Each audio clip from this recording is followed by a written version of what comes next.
I'm here today with Katie Hund, manager at Cedar Rock State Park here in Quasqueton, Iowa. Katie, thanks a lot for having us out here and doing this, showing us around Cedar Rock. What can you tell us about this Frank Lloyd Wright residence? Well, Cedar Rock was home to Lowell and Agnes Walter. Lowell was local, grew up in the area, graduated from school, moved off to Des Moines, and got educated in the big city, bought a business, and came back and purchased farmland here in the area. He married his college sweetheart, Agnes Nielsen. She was from Humboldt, and together they owned the Iowa road building business for many years, Okay. where they owned the patent on bituminous oil, kind of a precursor to asphalt, and made a lot of money kind of putting sealants and hardeners down on gravel roads, which were even main streets in Iowa at that time.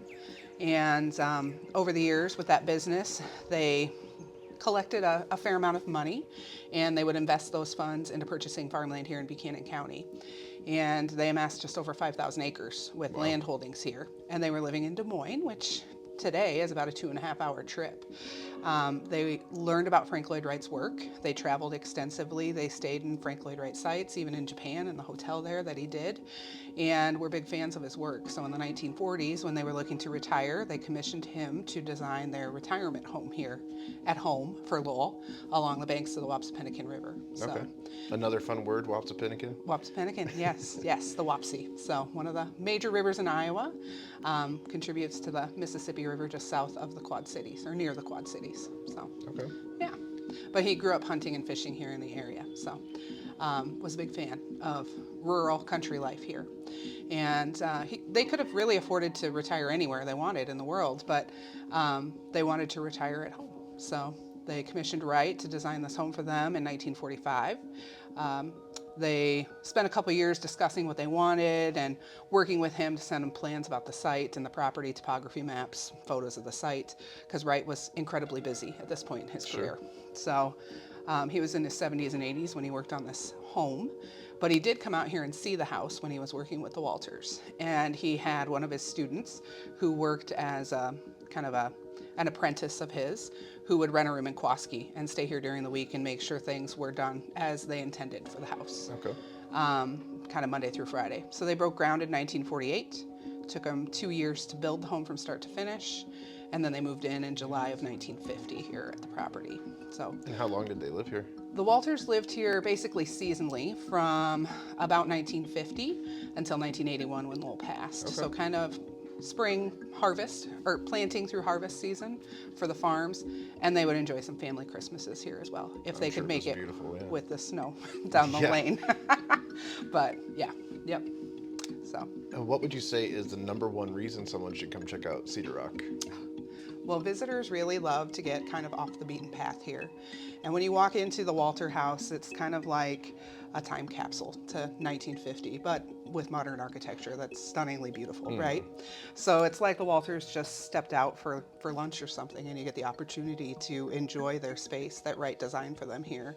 And it's a beautiful example of Wright's work. So it's a great place to visit for those reasons. Yeah, that's funny you mentioned that. It really does feel like I'm in their home. Like they should be walking back through that door any minute here. Right? Yes. So when the Walters decided to donate the property to the state of Iowa, they left everything that Wright designed for the estate here, as well as a lot of their personal effects. I mean, we have their clothes in the closet, their books on the shelf, basically everything but food. Well, So, so all the furniture and everything, the chairs we're sitting on, this is all Wright's original. yeah, designed specifically for Cedar Rock by Wow. Wright. Yep. That's very neat. What's the best way for everyone to stay up to date on your seasonal schedule, special events, promotions, anything like that going on at Cedar Rock? Yeah, so Cedar Rock State Park is operated by the Iowa DNR. So there is information on the Iowa DNR's website if you look for Cedar Rock State Park specifically. But some of the events are often held in conjunction with our nonprofit support group, the Friends of Cedar Rock. So they have a website, friendsofcedarrock.org. They also have Facebook and social media, Instagram as well, and you can look for information on our events for the season, which will begin May 22nd. We offer tours May 22nd to October 6th this year, Wednesday through Sunday. Reservations are not required, but they are encouraged. Sure. What are some of the special events that you guys do host throughout the open season here? Yeah.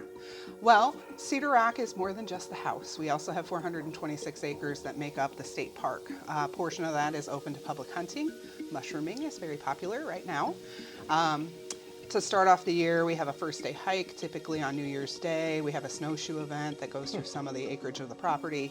We also have special events at the house. June 22nd this year, we'll have our evening event, Strawberry Moon, which is a non-formal way to explore the property. We don't have formal tours. People can kind of walk through and enjoy the property at their own pace. We'll have a musician that'll play music this year. I think it will be a trumpeter, so he'll be a little more. He could be at the boathouse. He could be at the council fire. And you'll be still in hear him different everywhere you locations. go on the property. Yeah. Usually we have a pianist. Last year we had a harpist.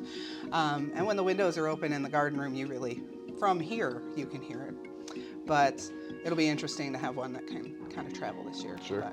But it's really neat to see with all the glass walls here at the house, those kind of turned from framing the outdoors into walls for the house. So, and see the transition of light and sunlight through the house as it transitions to darkness. Yeah, that'd be beautiful. It is. Now, you were mentioning off camera that this house is pretty unique because of its boathouse. Can you touch on that a little bit? Yeah. So Frank Lloyd Wright designed over 1,000 structures during his lifetime. So, doctors' offices, schools, homes, municipal buildings, all sorts of things. But he didn't design very many boathouses that were realized. There were only 4 that were built during his lifetime. And of those, Cedar Rock's River Pavilion, as he would call it, is the only one with dedicated living space. And Lowell treated it like a man cave, basically. They could entertain guests down there. They could have someone stay at the property.